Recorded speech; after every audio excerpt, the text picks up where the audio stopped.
Hello, good people. Welcome back to the channel. Today, I am thrilled to welcome Casey Dave, who is coming to us from New Orleans. I was introduced to Casey by a dear friend of ours, Erica, and after our first call, I knew immediately that we had to chat. Casey is a storyteller using fashion as the medium. She is deeply curious about human experience and finds joy in how clothing gives life to characters and empowers individuals to express themselves. As a fashion lover myself, I could not be more excited to be in conversation with you today.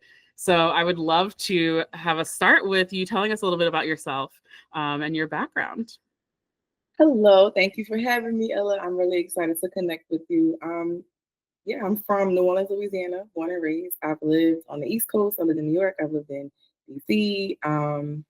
And I've always loved being creative since I was little. I used to go through coloring books, like stacks and stacks of coloring books. I used to doodle on, like when I was in church, I used to doodle on like the church programs. I probably have stacks of those somewhere. In my mom's old like archives or whatever. And like I always was into that kind of stuff. I had paper dolls. I'm probably dating myself. Nope. But I had paper dolls. I had all the Barbies. I had all the things, and I just was always into art, fashion, being creative, expressing myself. So, just been on that journey. Yeah. And tell us a little bit more about New Orleans. So I haven't had a chance to go, and obviously I know Erica a little bit, and I've heard so many things about it, and people that have gone there just say it's a very special, magical place. But I wonder how being raised there, and I think you all just had your school reunion, your high school reunion, 25 years, things like that. How has that really shaped who you are as a person? New Orleans is magic. I always tell people my city is magic. That's literally my tagline when I talk about my city. So you are spot on. I think it is a special place. It's very different from the rest of the United States. It feels like you're literally in another country. Just because I think we stay true to our traditions and we stay true to the cultures that have shaped us and created the city. And New Orleans was actually founded before the state. You know what I'm saying? So it's been around for a while. And with a little thing that people should know about New Orleans is that we're really big on our high schools. Okay. So if you meet somebody from New Orleans and they ask you, where are you from? Say you're from New Orleans, the first question is, what high school did you go to? Like, and that tells me everything I need to know about you. And this is a pre-Katrina question, I will say. Right. Yeah. Because I'm a pre-Katrina high school graduate. I graduated in 2000. Yep. Graduated 2000. But once somebody says, oh, I went to XYZ, you're like, oh, you're this or you're that. Like you it's like a caste system. It's kind of crazy. Yeah. Chicago is kind of like that too. It's like there, and then like in Houston, they ask you a different question, and like different cities have different like ways of figuring out what's going on. Exactly. I've heard that there's like different quarters, and then obviously there's Mardi Gras and like all these different things. But there's also like an energy, right? Like I don't know if it's an energy field. I don't know what it is, but there's like a vibe in New Orleans that really, brings things out. It's us. It's the people. It's the Black people. Like I grew up in a blackity black city. You know what I'm saying? So like I didn't really know like that I couldn't do anything I didn't want to do. Like anything I wanted to do. So like I was always saying Black people in leadership, Black people doing things, Black people teaching me. You know what I'm saying? So I always, to me, that's the magic of it. It like we're powerful here. So like we can go out and do other things because we're empowered so much here. And if you've ever been to the African American History Museum and you look at the map, the slave trade map, and you can see there were a lot of free enslaved, formerly enslaved people that, stayed in New Orleans, were in New Orleans, and just the way that our culture was, it was a lot of freedom of expression. And that's like in our bones. You know what I'm saying? We also are a cousin to Haiti. So, we also have the juju, we have the voodoo, we have the, it's just, we have the freedom in spirituality. We have the freedom through artistic expression, the music, the food, everything. I think it's the freedom that makes us special. I got to get down there. I definitely have to get down there. It sounds like it is very much up my alley. I think, is Lil Wayne from New Orleans? Am I getting that right? Yes. He went to our high school. So our high school was 7th grade through 12th grade. So I came in 9th grade. So I didn't like go to school with him, but he left in 8th grade, but he always would come back and walk the halls. He even invited us to be in one of his music videos. Like there was, we have after school announcements. Like that was one of the after school announcements. Lil Wayne has invited us, but like it was on the loudspeaker. So like, and he actually threw us. So in 2020, that was our 20-year reunion, right? Yep. You know, it was also COVID. Yeah. So we started planning, but we weren't able to have our 20-year reunion. Yeah. So what he did was one year, I think it was like 21, maybe the end of 21, 22. Okay. Yep. He was in town for a Louisiana Fest. Mm-hmm. And he decided to shut down a bowling alley and give us a 20-year reunion because we didn't have it. It was like put together like really quickly, but it was a great gesture, and I definitely went. It was amazing. He actually ended up coming. Yeah. And so like it was just really so nice. Like we had swag, the bartenders were wearing like all our high school swag, McMahon swag. Like we had drinks named after like us. Like it was he did not have to do that. Yeah. It was so amazing. Yeah, he just seems like such a great, like in that sense, great person and community person. And it sounds like that's because it's like rooted in that, right? Right. And what do you think it is about like high school? Is it the age? Is it when you all are coming of age that time? Or like what is it about the high school that helps define people in New Orleans? I think it is the coming of age. It's the we're big on band culture. Okay. So it's the camaraderie and competition amongst the bands. Got it. It's the achievement. You know, my school was one of the top schools in New Orleans academically. It was a magnet school, so we always competed with grades. And different things like that. It's about like we were like, no, we're gonna do the best. We're gonna do the best. No, we got the best. No, we got the best. We got the best band. We got the. You know what I'm saying? So I mean, we're like that. Yeah. Yeah, and it's just natural, and then you're creative and all those other things, and it all comes together. So I love that. Mm-hmm. Definitely have to get down there. And love that like community has been such a big part of your life. And it sounds like you've continued that with your participation with Sigma Gamma Rho. So tell us a little bit about that, how you got involved. Give us a little bit of a history there, because I know folks maybe don't know as much about Black sororities, but there are a number of them, and this is one of them. So I would love to hear more about it. Yes, we are part of the Divine Nine. So it's the Divine Nine is Black Greek letter organizations across the United States and globally, actually. And my organization is actually the youngest sorority. We were founded November 12th, 1922. And what makes us really unique is that we were the only sorority to be founded on in a predominantly white campus. Oh, in Indiana. At the time. You're in Indiana? It's Indianapolis, Indiana, and Butler University, and it was called Clandiana at the time. So my sorority was founded by 7 school teachers who literally risked their lives because they believed in education and carrying the torch of education so much to people who look like them that they formed this organization. And so that's the thing that really stood out to me as far as this organization goes, because I did not attend an HBCU. I actually attended a PWI, predominantly white institution. And one of the reasons why I did that was because I took my city was Black. So I was like, I want to learn how to interact with different cultures, different people from different backgrounds and stuff like that. And Sigma Gamma Rho was founded in that kind of environment, and even, a very tumultuous environment. And they literally risked their lives. And I was like, oh my gosh, like I am that person. Like I want to take a stand. I advocate for people who look like me. My first career was in nonprofit and with young people of color. And so like, just that is the reason why I joined the organization. Of course, sisterhood, of course, scholarship, of course, service. Our motto is greater service, greater progress. And that's how we do progress, through serving the community. But like, what really spoke to me is that, this is what my founders represented. And also in the South, I don't know if you know about the South, but it's like Delta and AKA land. So those are a couple of the other sororities. And so my mom is a Delta. So yes. They're our cousins, no shade. Yeah. Okay. Yes. Yeah. I knew that I wanted to do something different. Yeah. Right. And SG Road was not popular when I was right. So I didn't even know about them until I went to college. And then I saw them. I actually went to Louisiana Tech, but Grambling is 4 minutes up. Grambling State is 5 minutes up the road, right? So I went to a step show and they shouted out everybody, all the sororities, and everybody was like, if there's AKs, it was like 1 million of them. Deltas, a million of them. Zetas, 1 million of them. And then they shouted out SG Road, and I was in the balcony in the back. This one SG Road stood up and she did the call. I said, no, see that's me. That's what I want to do. Yeah.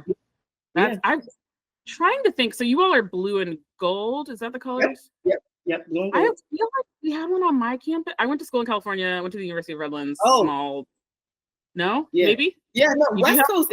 West Coast. SG Row is big on the West Coast. Definitely big on the Okay, West Coast. maybe I did, or I went to UCLA in the summers too, so maybe I saw them at some point. But absolutely love that, and love that it was like not only being a part of a community, but it was something that you stood for, and it was related to your values, right? Because I think that helps you really be obviously a great sorority sister and things like that, but really helps you talk about the organization and all those different things. So Yes. that's awesome. And now Yes. my godchild, my niece, is now my Yes. legacy. She just crossed Sigma Gamma Rho at Jackson State University and made history. It was 26 of them on their line. And so the largest line that they had, and they were the first sorority on that campus. So it just made my heart smile. I had to. Yeah, we've already got, like a legacy going, and like that totally tracks. Again, I've only known you like maybe 5 minutes, but that totally tracks. I am so glad to hear that. I just, it's really great that you've been able to do that and have that impact on your family and on the community. So you mentioned nonprofit a little bit, and then I heard that there might have been a, so we'll go nonprofit, but I heard there might have been a tarot reading of or something that may have, Well, we have this mutual friend who's quite witchy. You feel me? And so I was like, man, okay, my first career was nonprofit, and I ended up not working in nonprofit anymore. And I was really stressed, and I was like, I don't know what I'm supposed to do. I don't know what's gonna happen. What's gonna happen? I want to be creative. I don't know, but I don't know how to make this work, and I'm stressed out. And I said, can you read my cards, Erica, please? Read my cards. I don't know. Tell me something. I need to hear something because I don't know. Maybe I have a blockage. My good friend was like, yes, you're gonna just excel creatively. You're gonna, something big is about to happen. It's gonna be a big shift in your life. I was like, I don't know how, but okay, whatever. Like, I don't know. I literally had no job. Yeah. So I was like, okay, girl. Yeah. And Erica is very something. I had to have her read some stuff recently. I was like, oh, please, too much. But she be knowing. She be knowing. She really does. And I also think it's that New Orleans thing, right? Like that's one distinct thing that I definitely remember about her is that she's from New Orleans and things like that. So the cards essentially told you that something big was going to come. Yeah. And that's how you got started on this new journey in fashion and costuming and all those things. Yes. It was random. My friend works in film. She works in makeup. She did makeup for Queen Sugar. Okay. Yep. And she said, my friend who worked in costumes with me on Queen Sugar is looking for a production assistant. And she was like, you still don't have a job? I said, girl, we be at the gym together at random times in the day. You know that I don't have no job. Right. And she was like, okay, well, I told her I referred you, and I had an interview, and that was it. Wow. And that was it. And a production assistant, let me be clear. When I was working in nonprofit, I made almost 6 figures. Yeah. A production assistant makes half of that. So I took a 50% pay cut, right? To follow my dreams at 40. Yeah. I make that very clear because sometimes people think it's too late to switch, to reinvent yourself, to try something new. And it's never too late. And shout out to my mom because she always told me I could do whatever I want to do. She was like, she fed into my lunacy and my delusions of grandeur. Like whatever I want to do, she's like, okay, you can try that. You can try that. Try that. Like she tried to make it happen. Yeah. As best as she could. And that is why I am the way I am. Yeah. And so it just like the way that things aligned was crazy. Like that can be a whole like segment. But in short, like I was set up in such a way that I could afford to take a pay cut. Mm-hmm. Because I had bought a double, we call it a double, it's a 2 family, I think everybody knows, right? And so I was able to supplement my income so that I could take a pay cut. And I didn't have a car note, like my debt to income ratio was low, like everything just like boom, boom, boom, boom. Up, yeah. And my first show that I ever worked on was Twisted Metal. Wow. I think thank you for saying that because I think that's something, I just turned 35 and that is something that I've always tried to instill in people is like, it does not matter. Like you can start over at any age and like it will all fall into place for you. But I know it's so scary for people, and especially, you know, with like everything that's going on, all that stuff, people are probably even thinking more, but you probably feel so much more in alignment now that you're doing work that's like closer to your heart and what you're passionate about. I mean, obviously nonprofit was, you know, it was when like, yeah. I think this is my thing. I do it scared. Like whatever it is, I do it scared. I don't know if you're a family friend. I want to curse, but yeah, I do that shit scared. So like I just have to, you know, I just for emphasis, I do that shit scared. Like I'll be scared out of my mind. Yeah. Out of my mind. Yeah. But what's the alternative? Yeah. Fear is the motivator because complacency is a word. Again, the fact that we're talking right now, and like I'd been like, you know, we had talked about how I've been kind of dormant here, and I was trying to like reset, and like it's really just you got to do it. Like action is the answer, right? Like you just got to do it scared. So thank you for saying that, because I think we all need that reminder every once in a while. So now you tell stories through fashion. Tell us a little bit more about that and what it entails. Okay, well, a lot of people don't know what a costumer is, so I'll do that. So I started as a production assistant in the costume department. The costume department is really huge, right? People only see costume designers, but costume designers are amazing, right? But it's a whole team of people, right? Okay. There's seamstresses, there's ager dyers, there's the assistant costume designer, there's a shopper or a buyer, right? There's a coordinator. There's there's a supervisor who's basically like the project manager of the whole team. They work in tandem with the costume designer. And then there are costumers. So there are background costumers, set costumers. And what those people do is they are responsible for looking at the script, looking at the vision of the designer, and making everything come to life, making sure that we pull the right clothing from stock, make sure that every scene is prepared properly. We communicate with the ager dyers to make sure if somebody's dirty, that the dirt is how it's supposed to be, and we have to know a little bit of aging and dyeing. We have to know a little bit. I was sewing buttons on stuff before, you know? So like we are the people that are responsible for the clothing of the people that you see on your screen. Right. Underwear, anything that is touching their body from like here down. So you know, underwear, socks, shoes, every piece that's touching their body, that's us. Yeah. Okay. So and I think people would probably be like, oh, so like you're a stylist, but it's a little bit different than being a stylist. It is I guess, it's completely different, right? It's not putting it on them for an editorial. It is for telling a story. For telling a story. If it's hot outside, are they sweating? You have to make sweat. If the blood, are they bleeding? Are they bleeding? What scene are you filming? Are you filming? Is it before the blood? Okay, do they have that shirt? Is it after the blood? Okay, where's that shirt? We have multiples of something. So for example, Anthony Mackie. Yep. He was the main actor in Twisted Metal. Twisted Metal is a video game. So the characters wear the same clothes every day, right? Right. He had what we call multiples of yellow t-shirts. Yeah. Multiples so it's like you make sure you have the same. And okay, in this scene, he drove through the dirt and then he sweated. So you have to make sure that all of that is in sync, literally.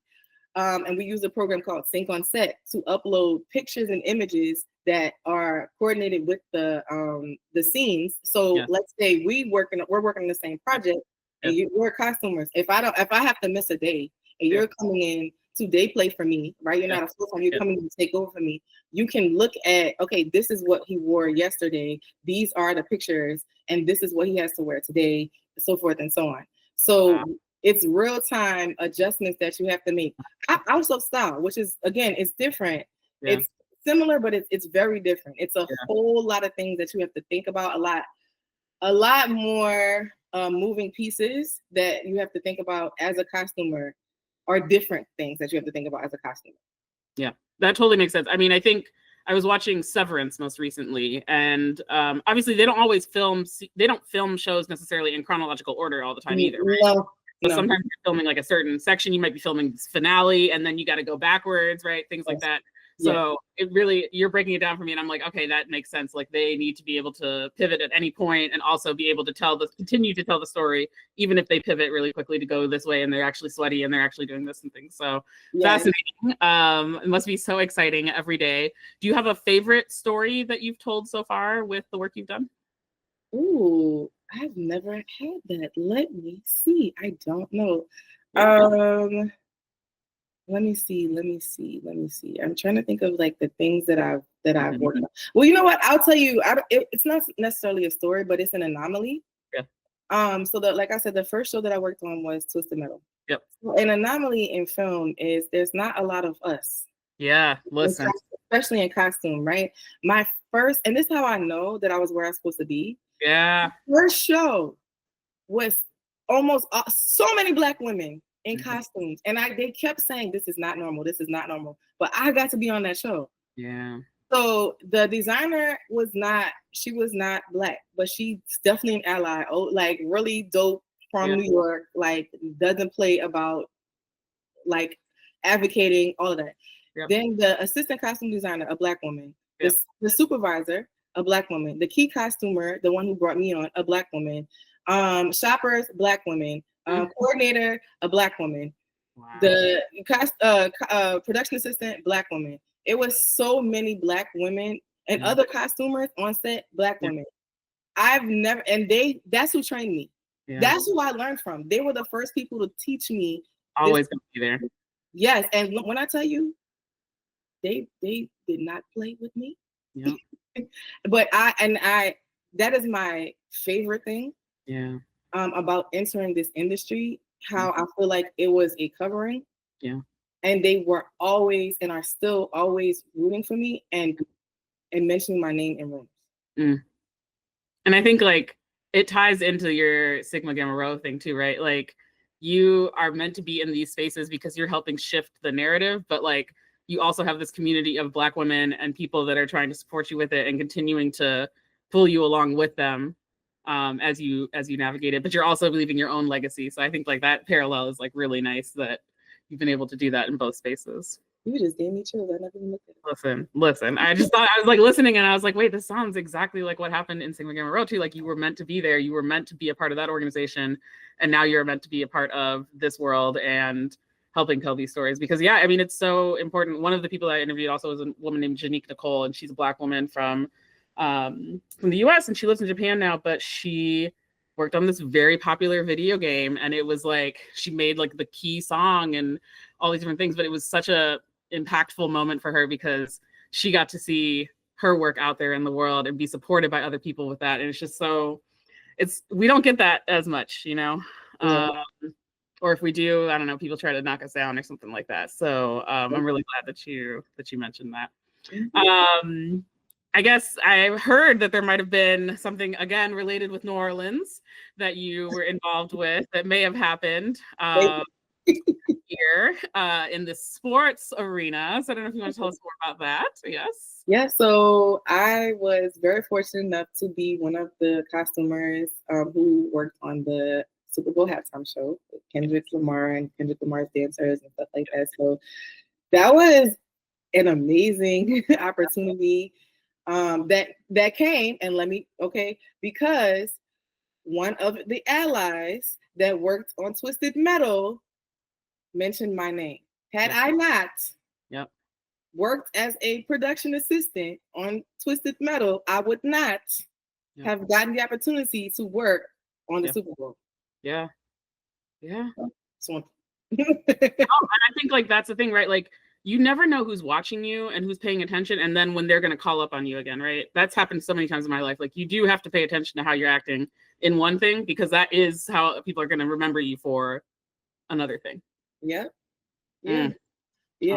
It was very surreal, and like I didn't even realize what I was connected to while I was in it. I was just like, You're just like, and even after everything happened, people were like, oh my God, I didn't even know. You didn't tell me. Man, my head was down. Correct. I was busting I was not sleeping. My feet was hurting. I was sweating. We were problem solving.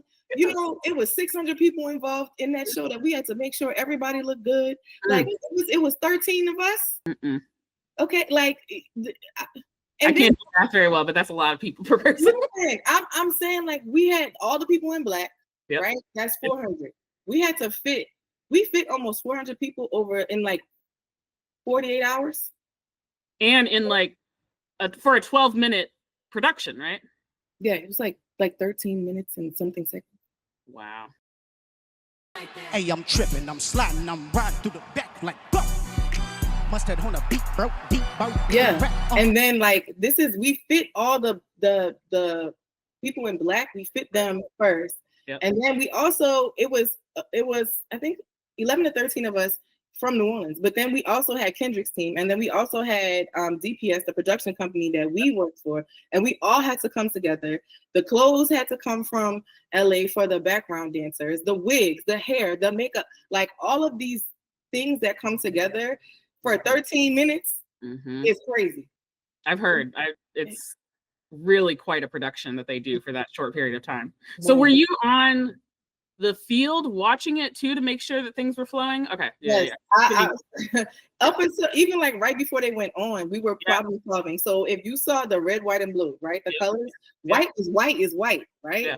So like we had to make sure, like I had my little tie pins, I had like a fan, make sure that they weren't sweat. Like even that's makeup, but like if they were sweating on their clothes, we had to like I gave them fans. Like you go out there like they were fresh, right? We had to take them from. We were in the Smoothie King Center, which is like right across. It started rain. It didn't rain no other time.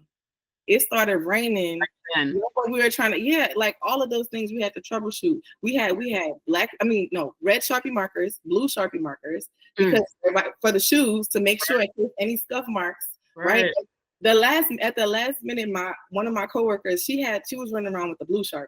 So she had just touched up a blue person's shoes and turned around and a white, yes ma'am. No. I said, I know you lying.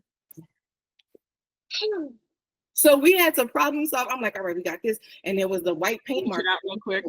The white paint marker, and then I had the fan, and I was like, child, like it was a lot. We had a pop-up change tent. I had some coworkers on that because there was an outfit change that some of the girls did. And so they had to go in and change from one costume to the other one. It was a lot.